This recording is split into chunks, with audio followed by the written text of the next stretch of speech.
Ja som Braňo Kostka, sa zúčastňujem na príprave projektu Producenti, muzikálu Producenti, ktorý je jeden z najúspešnejších muzikálov na svete.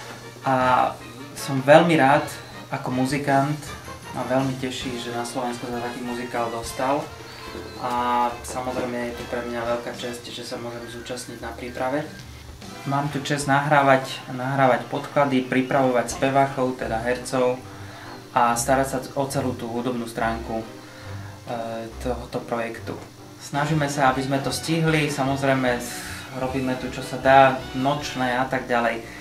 Robíme 24 hodín denne, aby sme dosiahli čo najlepší výsledok a verím, že divák bude spokojný.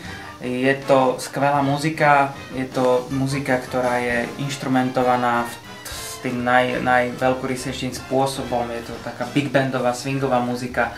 Je to muzika, ktorá je zinštrumentovaná celým symfonickým orchestrom.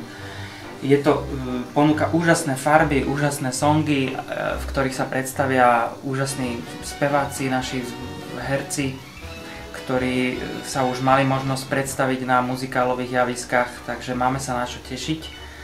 A tento muzikál má jedno obrovské špecifikum, že je to fenomenálna zábava.